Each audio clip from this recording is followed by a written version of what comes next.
Muse project, do you get like anticlimax? Some artists feel like, Actually, yeah, I think everybody does it. So you now have to rewire your mind to like, first of all, you will be like, you have a team because most artists have a team. So you have a team that they're relying on you. That one enough. Once you start putting other people's needs on your over yours and maybe your fans too, you're not you have to actually push this thing even if you probably you're not feeling it as much again like when it's already out. So you have to like kind of like reconfigure, reprogram your mind to take this thing like it's new and be pushing it like without fear. You understand? Just take it and be pushing it. So I feel like every artist does feel that feeling, but you have to push. You have to promote it as much as you can. And I feel like even if you don't have that feeling, one artist somewhere will kind of like put sense into you. If you're watching their content and you're watching their stuff, you put sense into you. If you're serious, you start pushing out content, you start doing things, start making videos. And this thing to me is not hard. You don't even have to be creative. At least just make the content. Don't care about the views. Just make the content. Not doing anything is just the worst. Just make the content. Whether 200 views, not you not even bro. Nobody cares. It's one that blew that people look at. So just keep making the content, keep doing it. So, and sometimes you might feel like it's repetitive. That's why I feel like a lot of artists, like first week you're promoting, you have ginger. Like first week you have ginger, you have this thing. Second week you like relax. That's one thing. Shout out ginger too. Like if you're not going to be consistent with it, like if you're posting maybe 2 times, keep that 2 times. Like not that you not post like 4 times. Because me, I've been a victim. you of have it. to maintain the. You have to maintain the energy. You get me? Like if you want to post 3 times a day, post 3 times a day. It's cool. That's just what it is. So who is the muse behind Muse? Uh, Or there are many. like Muse, that project. That project is very scary to me in terms of it was scary how it was connecting without me trying to do something because normally if I want to create a project I would think of everything down to the minute detail, but this one I didn't really think much of it, but it was during that process where I was like just trying to talk about it from when they told me that my team told me like why not just put out a mixtape and stuff like that. I was like bro I actually think what I'm thinking because I want to promote Soul and Ifoma again. Okay. You understand? I was like, okay, so how do I promote them again without looking like I'm going back? Like I just put out Giving with Giovanna and Joanna too. I was like, how do I go back to? So I was like, okay, let me put it together. Then immediately the name came because first of all I wanted to put out something called museum music, like a playlist. Okay. Yeah. Then I was like, museum music is too much. Like it feels like it's too much. I was like, oh, Muse. Then I already put out Ifoma already, right? Then Joanna is there, and I already have a song. You understand? I'm already making a song. Julie, I was like, okay, makes sense. And everybody kind of like associate me with women or make music for women and stuff. So I just like, that's just the best thing. So I make these people muses. Like I shot Ifoma February before we even thought of anything about music. I shot Ifoma February. Then the cover of Ifoma was Ifoma herself. Joanna too. Joanna herself. So I was like, These are real people these in are your real life? people. Like these are real, not real.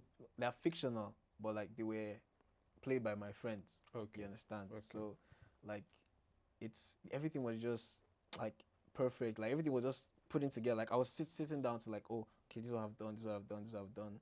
Okay, how do I interconnect it that makes it make sense?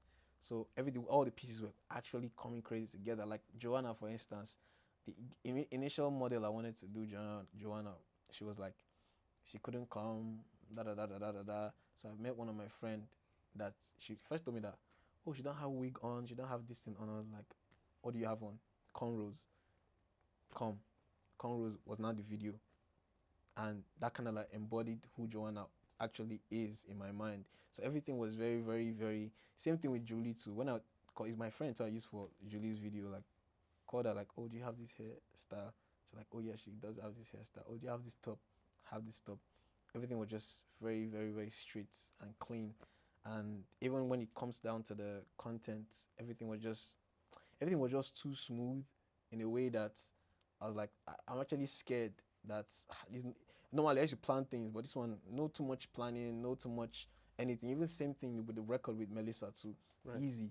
Like normally, I used to fear to, work with female artists sometimes, but like this project, Why? stress, man. I mean, that's stress. But she just proved me wrong. Same thing. Funny enough, I worked with more females now than I have. Literally have Giovanna. I have a song with Lifestyle Steady. I have a song with what's her name again? I have a song with Melissa already. I have a song with Amaya. Yeah, I have songs with women. So like it's not kind of like, oh, prove me wrong, that nah, they actually can be easy to work with. So everything was just seemingly nice, and Melissa too, very very sweet person, and the record just came out, like everything was just smooth. I was like, nah, this one is just, you had to come out. You get me? So everything was smooth, and everything was poorly done prior to even thinking of it. So that's just the best part of the project, and people are kind of like receiving it well, and it's very nice. It's very nice. The song with Taves, was it what you guys did in the camp, or was it towards the end of the camp you guys Yeah, did yeah. that song? It was like we're done with the camp already. Like that's the last day, so we're just packing up to go home. So Kemo just came like in the end, where even Shine was with me. Shine was sleeping on the couch already.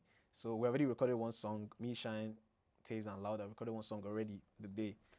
Then Kemo just came. I was like, I just told Kemo, because Kemo one of the people I worked with for a long time. So he was like, I just told him, just make bedu. I was like, okay, say less. Then you just enter that zone. I just recorded, bro. That song was done because the song is very short too. It's done. Told Taves like, should record this part. So he now added that that when he added that part, he now told us that he wants to go and like rewrite it. I was like, bro, it's done. Don't write again. It's done. So that's how the record is. Very very simple, very very straight, and that's kind of sessions I like. Very very simple, and the song is crazy, doing numbers, and I'm grateful, to be honest. Did you learn anything about him, or maybe your guys, or even yourself during that camp? Yeah, during that camp, man, I kind of like realized how everybody's hungry, but none of us know, like, let me put it like this. We are hungry, but none of us know the right food to eat. That's how I put it. Like none of us just know, but we just know that, oh, more once you find something, it's going to go. You understand? Like now, example would be Amaya. Amaya is a very amazing artist. Yeah, like I think one of the most refreshing voices I've heard. Yeah, and I always make sure to tell her that when she blows it, it's going to be insane. You understand? So now, her level of hunger and the level of acceptance that she might have might not tally, because that girl is hungry. Like Amira is in the studio, you understand? I've seen this girl in the studio working. You understand? Her level of acceptance now, right now, might not be much, but when it clicks, she's going to go crazy. You understand? I feel like a lot of things happen because it teaches the artist to know how to maneuver when the time comes to go That crazy. thing, you've seen You that get me? thing 50 Cent said. He said, never happens when you think it's so going to happen. Yeah. But that period See, between bro, that period in between, is bro, where your skin thickens. bro, exactly. So like that period in between, you go through the most depressing. First of all, you go and perform. They're looking at you as if you offended them. You get, there's so many things that happen in that space that you learn, and it's just crazy Right. from there.